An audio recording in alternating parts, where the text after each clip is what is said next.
देखिए, अगर आपको लगातार 2 से 3 दिन तक हाई ग्रेड फ़ीवर है और आपको साँस में तकलीफ़ हो रही है खाँसी के साथ में, तो आपका कम से कम रैपिड टेस्ट की व्यवस्था तो होनी ही चाहिए। जो भी पेशेंट है, उनको स्वाइन फ्लू हो या ना हो, किसी को भी अगर सर्दी, खाँसी, जुकाम है, तो ऐसे पेशेंट्स को अगर बाहर निकलते हैं, क्योंकि घर में तो सब लोग बैठ नहीं सकते हैं, तो मास्क ज़रूर यूज़ करना चाहिए ताकि अपना परिवार और अपनी सोसाइटी को सुरक्षित रख सकें। सबसे पहली बात है कि पैनिक नहीं करें।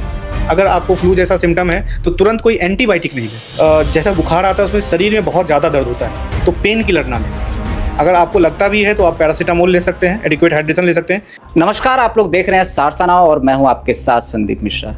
देश के कई हिस्सों में H1N1 यानी इन्फ्लुएंजा ए, जिसे कहें तो स्वाइन फ्लू के संक्रमण के केसेस कई जगहों पर 1000 से ऊपर, अगर राजधानी दिल्ली की बात करें तो 1000 से ऊपर संक्रमण के केस दर्ज किए गए हैं। बिहार की बात करें तो हालांकि 2 केसेस पटना में कंफर्म किए गए हैं, लेकिन इस अवधि में अगर पिछले वर्ष की बात करें तो 229 केसेस सामने आए थे। और इस समय क्या कुछ बचाव हमें करने चाहिए? क्या है H1N1 ये इन्फ्लुएंजा वायरस जिससे ये फैलता है? क्या कुछ वायरल फीवर से किस तरह से अलग है? क्या प्रिकॉशंस हमें लेने चाहिए? क्या क्या सिम्टम्स होते हैं? उन सभी सवालों के जवाब लेने के लिए हमारे साथ खास बातचीत करने के लिए इस समय है डॉक्टर पारितोष कुमार अमर जी। इनसे जानेंगे कि किस तरह से हमें इस H1N1 स्वाइन फ्लू से बचना चाहिए, क्या क्या सिम्टम्स का ध्यान रखना चाहिए, कब हमें डॉक्टर के पास जाना चाहिए और खुद से डॉक्टर नहीं बनना चाहिए। डॉक्टर साहब, बहुत बहुत स्वागत आपका सारसाना में। धन्यवाद मिश्रा जी। डॉक्टर साहब, H1N1 को लेकर के पिछले 1-2 दिन की बात करें तो चर्चा काफ़ी ज़्यादा तेज है, क्योंकि राजधानी दिल्ली की बात करें तो 1000 से ऊपर तकरीबन संक्रमण के केस दर्ज किए गए। पटना में भी 2 केस कंफर्म्ड हुए हैं। और इस अवधि में ऐसा क्या रहता है कि, और आखिर ये H1N1 वायरस है क्या, वायरल फीवर से कितना अलग है? क्योंकि लोगों में कई तरह के भ्रम चल रहे हैं। मैं चाहूँगा ज़रा आप बताएं। देखिए, जो H1N1 वायरस है, ये इन्फ्लुएंजा का ही एक प्रकार है और इससे हम लोगों को या पब्लिक को ज़्यादा डर इसलिए है क्योंकि पहले भी एपिडेमिक आ चुका है। कोरोना से पहले जो एपिडेमिक आया था वो स्वाइन फ्लू का ही आया था और ये कुछ सालों में रिपीट करता रहता है, क्योंकि इसका जो वायरस होता है अपना स्ट्रेन चेंज करता रहता है। तो H1N1 की महामारी फैलती है और अन्य वायरल इन्फ्लुएंजा के मुकाबले इसमें तबीयत ज़्यादा ख़राब होने की चांस होती है और कुछ केस मृत्यु तक हो सकती है। लेकिन सभी लोगों में ऐसा नहीं होता है। अगर आपकी इम्यूनिटी अच्छी है, आपका खान पान अच्छा है, आप साफ़ सफाई से रहते हैं और अगर आपको जुकाम हो रहा है या सर्दी हो रही है तो अच्छे से हाइड्रेशन रखें, अपने मन से ओवर द काउंटर दवाई ना खरीदें और स्वच्छता बना के रखें। मास्क का यूज़ करें। मास्क, जैसा कि हम लोग कोरोना में भी देख चुके हैं, मास्क इस तरह की बीमारियों को रोकने के लिए सबसे प्रभावशाली उपाय है ताकि एक दूसरे से लोगों में संक्रमण ना हो। डॉक्टर साहब, आम वायरल फीवर से, क्योंकि बहुत बार ऐसा सामने आता है कि लोग कहते हैं कि मौसम बदल रहा है, इसके कारण हो रहा है, या बारिश के समय अक्सर ऐसी वायरल फीवर लोगों को हो जाता है, सर्दी हो, जुकाम हो, उससे ये किस तरह से अलग है? और क्या कुछ लक्षण अगर दिखे तो उस पर हमें थोड़ा सा गंभीरता से लेने की ज़रूरत है? इसमें जो ये वायरल इन्फेक्शन आपको सामान्य वायरल इन्फेक्शन जैसा ही होता है, बस इसमें जो मरीज़ जैसे इम्यूनो कॉम्प्रोमाइज्ड हैं, जैसे डायबिटीज़ के मरीज़ हो गए या हार्ट के पेशेंट हैं या किडनी के पेशेंट हैं या जिनको बीपी की दवा चल रही है या जिनका ओल्ड एज है, ऐसे लोगों में सिम्टम्स ज़्यादा दिखते हैं। क्या सिम्टम्स दिखते हैं? बहुत तेज़ बुखार रहता है। बुखार यूजुअली 103-104 डिग्री फ़ारेनहाइट से ज़्यादा रहता है। चेस्ट में पेन होता है लोगों को, सांस में तकलीफ़ आती है और यूजुअली बच्चों में और जो एडल्ट्स हैं उसमें अपर रिस्पिरेटरी ट्रैक्ट इन्फेक्शन, यानी जो हम लोगों को सर्दी जुकाम है, इसके साथ में डायरिया भी होता है। तो ये एक बहुत महत्वपूर्ण चीज़ है। यूजुअली नॉर्मल फ्लू में हमें एक सर्दी खांसी जुकाम के साथ डायरिया नहीं होता है, लेकिन इसमें डायरिया या एब्डोमिनल क्रैम्प्स ऐसा हो सकता है और फीवर यूजुअली बहुत तेज़ होता है, 103-104 डिग्री फीवर तक जाता है। जो मरीज़ का इम्यूनिटी कम है उसमें रैपिड डिटोरिएशन होता है। रैपिड डिटोरिएशन का मतलब होता है अचानक से बीपी का फॉल हो जाना, अचानक से ऑक्सीजन लेवल बहुत नीचे चला जाता है और मरीज को सांस की तकलीफ होने लगती है। तो इस तरह की जो समस्या है उसे देखते हुए पेशेंट को प्रिकॉशन लेना है और हर एक वायरल इन्फेक्शन की तरह इसमें भी आपको एडिक्वेट हाइड्रेशन रखना है। तो अगर आपको ऐसा लग रहा है, क्योंकि ये हर एक सीजन में ही होता है और चूँकि आम सर्दी खांसी जुकाम की तरह ही यह होता है, तो इसमें आप तुरंत ही अपने निकटवर्ती स्वास्थ्य केंद्र में या किसी डॉक्टर से सलाह लें। और जैसा मैं बार बार रिपीट कर रहा हूँ, मास्क पहन के। एक बात मैं आपके चैनल के माध्यम से कुछ बोलना चाहता हूँ। ये जो बीमारी है, इसको लेकर जो समस्याएं लोगों में आ रही है और हम लोग कब जागरूक हुए? जब दिल्ली में केस मिला। और मैं आपको अपना अनुभव बता रहा हूँ पिछले 4 महीने का। यहाँ पे कम से कम 200 से 300 लोग इस प्रकार के आए जिनको सिम्टोमेटिक इलाज ही किया और बहुत सारे ऐसे लोग थे देखिए अब जगह सिकुड़ता जा रहा है मतलब आज के डेट में हम लोग का कम्यूटेशन अच्छा है। लोग फ्लाइट से आते हैं, बड़े बड़े शहरों में रहते हैं, मुंबई, बेंगलोर, दिल्ली, लोग फ्लाइट से कहीं भी आ जाते हैं, ट्रेन से आ जाते हैं। तो ऐसे कई सारे केस पिछले 4 से 5 महीने में मेरे पास आए हैं जिनका रिपोर्ट पॉजिटिव था, और मैं बहुत ही आश्चर्यचकित हूँ कि यह रिपोर्टिंग नहीं की गई।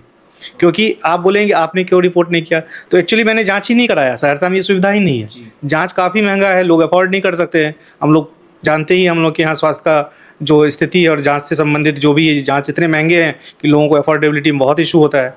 1-2 पेशेंट हैं मेरे जो मैं कहीं गया हुआ था और वो फिर यहाँ पे नहीं रुके, वो फिर पटना चले गए और वहाँ उनका रिपोर्ट पॉजिटिव आया। तो जब आपने अभी बताया कि सिर्फ 2 केस रिपोर्ट हुआ है, तो ये आज से 2 महीने पहले की बात है कि उनका स्वाइन फ्लू का रिपोर्ट पटना में पॉजिटिव था। तो ये वहाँ के अथॉरिटी को रिपोर्ट करना चाहिए था। ऐसा हमें कोविड में भी देखा गया था, कई लोग, क्योंकि जब बाद में जिस तरह केसेस बढ़ने लगे, तो जिस तरह से रैपिड टेस्ट होने लगे, उसके बाद आने लगे केसेस बढ़ रहे हैं। तो क्या डॉक्टर साहब ये जांच जो है वो सभी को करानी चाहिए, या लक्षण कुछ दिखें, ऐसा गंभीर लक्षण आए उसके बाद कराने चाहिए? देखिए, अगर आपको लगातार 2 से 3 दिन तक हाई ग्रेड फीवर है और आपको सांस में तकलीफ हो रही है खांसी के साथ में, तो आपका कम से कम रैपिड टेस्ट की व्यवस्था तो होनी ही चाहिए। जो हमारे स्वास्थ्य विभाग है इसकी तरफ से तो होना ही चाहिए, क्योंकि ये सिम्टम्स काफ़ी ज़्यादा है। ऐसा नहीं है कि मतलब अभी आया है। मैं तो पिछले 4-5 महीने में अपने निजी प्रैक्टिस में ये देख रहा हूँ, जो भी पेशेंट बाहर से आते हैं पर्टिकुलरली और मेरे पास आते हैं दिखाने के लिए, और काफ़ी सारे लोग ठीक भी हुए। मैक्सिमम लोग, किसी की मॉर्टलिटी नहीं हुई। जो भी रिपोर्ट लेके आए, जो भी इस तरह के सिम्टम्स लेके आए, फिर मैंने वहाँ पे लोकल जो डॉक्टर्स थे उनसे बात किया कि अभी वहाँ पे क्या है, किस तरह का है। 1-2 पेशेंट आईसीयू में भी भर्ती रहे, तो सब में वही आया। और अल्टीमेटली जो इसकी दवा होती है वो आप तभी दे सकते हैं गवर्नमेंट के गाइडलाइन के हिसाब से, जब आपका सर्टेन क्राइटेरिया फुलफिल करता हो, या तो आपका टेस्ट पॉजिटिव है या सर्टेन क्राइटेरिया होता है उसको फुलफिल करता हो, तभी आप दे सकते हैं, क्योंकि इसकी दवा आपको ओवर द काउंटर नहीं मिलती है। तो इसके लिए डॉक्टर साहब किस तरह से मतलब इसका इलाज होता है? एंटीवायरल मेडिसिन या एंटीवायरल कोई थेरेपी कैसे? इसमें एक दवा आती है ओसेल्टामाविर, इसके अलग अलग ब्रांड नेम है, टैमीफ्लू, फ्लूवीर, एंटीफ्लू, ये सब। ओसेल्टामाविर जो है ये पेशेंट को 5 दिन का डोज होता है, और जो कॉन्टैक्ट होते हैं उसमें प्रोफाइलेक्सिस डोज होता है। तो 5 दिन के डोज में रैपिड इंप्रूवमेंट होता है पेशेंट में। हाँ, इस तरह के पेशेंट में, जैसे अभी आप देख रहे होंगे कि बहुत सारे पेशेंट आपको इस तरह के मिल रहे होंगे जिनको सर्दी खांसी हुआ था, बुखार हुआ था, लेकिन 20 दिनों से उनकी ये कंप्लेन लेके आएंगे कि 20-25 दिन हो गया तो मेरा खांसी नहीं जा रहा है, क्योंकि ये वायरस जो है वो लंग्स को डैमेज करता है। तो इस तरह अब वो ठीक हो गए, अब उनको कोई खतरा नहीं है, लेकिन उनको जो इस तरह की खांसी है वो जाने में टाइम लगेगा। उसके लिए उनको ब्रीदिंग एक्सरसाइज वगैरह करना पड़ेगा, और प्रिकॉशन तो बहुत ज़्यादा लेने की ज़रूरत है। मैंने कई बार यह बात बोला, आपके चैनल के माध्यम से भी बोल रहा हूँ, इससे पहले भी मैंने लोगों को सावधान किया है कि इस तरह के वायरस का इन्फेक्शन फैला हुआ है, आप लोग दवाई लें और अपना ख्याल रखें। तो रैपिड टेस्ट की तो व्यवस्था होनी ही चाहिए। अगर आपका एक भी फ्लू पॉजिटिव अब बता रहा है पटना में, तो ये अंडर रिपोर्टिंग है, ये प्रॉपर रिपोर्टिंग है नहीं, क्योंकि जब तक प्रॉपर रिपोर्टिंग नहीं होगा तब तक नहीं है। हाँ, लोगों को पैनिक करने की ज़रूरत नहीं है, क्योंकि जो स्ट्रेन है इसका मॉर्टलिटी इतना ज़्यादा नहीं है। जो मॉर्टलिटी अभी खबर सामने आई है वो 1-2 ही आई है, तो पैनिक करने की ज़रूरत नहीं। लेकिन अगर आप सावधानी नहीं बरतेंगे तो फिर तो आपको समस्या हो सकती है। जी बिल्कुल, हम भी यही कोशिश कर रहे हैं कि लोग पैनिक ना हो, अफवाहों पर ध्यान ना दें और सावधानी ज़रूर बरतें। डॉक्टर साहब, जैसे अगर मान लीजिए कि किसी परिवार में या घर में कोई एक व्यक्ति अगर इस तरह का पॉजिटिव केस आता है, तो बाकी लोगों को किस तरह से ध्यान रखना चाहिए? उनको क्या क्या प्रिकॉशंस लेने चाहिए? जो पेशेंट है उसको तो मास्क लगाना ही लगाना है। अगर संभव हो तो बाकी लोग भी घर में मास्क लगा के यूज करें, क्योंकि बहुत ज़्यादा इसका इंक्यूबेशन पीरियड होता नहीं है। 5 डेज़ के अंदर में ये ठीक हो जाता है पेशेंट का बीमारी। तो अगर मास्क पहनेंगे तो एक दूसरे से संक्रमण नहीं होगा। पेशेंट को तो ज़रूर से मास्क लगाना है। जो भी पेशेंट है, उनको स्वाइन फ्लू हो या ना हो, किसी को भी अगर सर्दी खांसी जुकाम है, तो ऐसे पेशेंट्स को अगर बाहर निकलते हैं, क्योंकि घर में तो सब लोग बैठ नहीं सकते हैं, तो मास्क ज़रूर यूज करना चाहिए, ताकि अपना परिवार और अपनी सोसाइटी को सुरक्षित रख सकें। डॉक्टर साहब, ये जानना चाहूँगा कि अब जैसे आहार को लेकर के भी काफ़ी रहते हैं कि इस मौसम में, क्योंकि सीजनल वेजिटेबल्स पे भी ध्यान देना चाहिए, ताकि जो हमारे शरीर के लिए ज़रूरी हो, क्योंकि टेम्परेचर अप डाउन होते रहता है। तो आहार पर किस तरह से ध्यान देना चाहिए? कौन सी ऐसी चीज़ें जिससे खास तौर से अगर हम इस फेज़ में ना जा कर के उससे बचाव कर सकें, जो हर कोई व्यक्ति कर सके? देखिए, मैं आपको बता रहा हूँ, जो ये मौसम होता है पार्टिकुलरली हमारा जो मैथिल क्षेत्र है काफ़ी धनी है, क्योंकि हम लोगों के पास ग्रीन वेजिटेबल्स का भंडार, बहुत सारे ग्रीन वेजिटेबल्स आते हैं, डायरेक्ट खेतों से आते हैं और बहुत ही स्वादिष्ट होते हैं। तो अपने खान पान में हरी पत्तेदार सब्जियों को शामिल करें। सलाद पे विशेष ध्यान दें, गाजर, मूली, खीरा। ज़्यादा तला भुना ना खाएं, तला भुना को अवॉइड करें, ज़्यादा तेल मसाला को अवॉइड करें, अच्छे से हाइड्रेशन रखें। और लोगों को अभी देखिए क्या है कि उमस बहुत ज़्यादा है, तो डिहाइड्रेशन हो रहा है। तो मैं लोगों को यही सलाह देता हूँ कि आप डेली एक पैकेट ओआरएस होता है, बहुत सस्ता सा है, कोई दवाई है नहीं, उसको आप पानी में घोल लें, कम से कम दिन में 1 लीटर आप ओआरएस पिएँ। इससे क्या होगा, जो आपका डिहाइड्रेशन है, जो आपका इलेक्ट्रोलाइट इम्बैलेंस है, वो बहुत कम होगा। क्योंकि इस मौसम में जैसे सावन भी चल रहा है, बहुत सारे लोग उपवास रखते हैं, तो बहुत सारे ऐसे पेशेंट आते हैं जिनको अब चक्कर आ रहा है, जो बेहोश हो रहे हैं, और उनका जाँच कराने पे पता चल रहा है कि उनको सोडियम की कमी हो रही है। तो ये जो डिहाइड्रेशन की वजह से ही हो रहा है। अगर हम लोग जो भी नॉर्मल लोग भी और जो पार्टिकुलरली 50 साल से ऊपर के हैं, वो लगातार अगर प्रत्येक दिन ओआरएस पीते हैं तो उनके हेल्थ के लिए बहुत बेनिफिशियल रहेगा ये।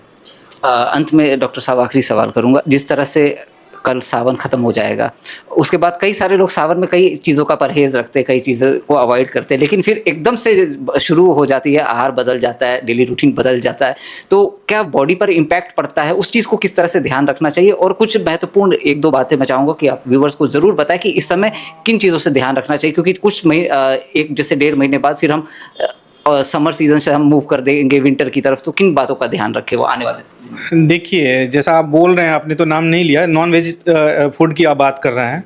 देखिए, नॉन वेज फूड या वेज फूड ये लोगों का पर्सनल चॉइस होता है। अब वो सावन या जो भी बात को माने, इसमें सबसे इम्पोर्टेंट क्या होता है ना, जो भी आपको नुकसान करेगा वो खाना में जो आप मटेरियल यूज़ करते हो, अगर आप बहुत ज़्यादा तेल या बहुत ज़्यादा मसाला यूज़ करते हैं जो कि शुद्ध नहीं है, तो वो आपको परेशान करेगा। अब इसमें आपका क्या होगा कि जैसे ही आप अभी तक बिल्कुल ही सात्विक भोजन कर रहे थे, अचानक से तेल मसाला में जाएंगे तो आपको एब्डोमिनल डिस्कम्फर्ट, डायरिया, पेट दर्द, इस सब की समस्या बढ़ सकती है। तो मेरा सलाह यही है कि अचानक से कुछ टूट नहीं पड़ना है आप लोगों को, धीरे-धीरे सब कुछ खा सकते हैं, ऐसा कुछ नहीं है।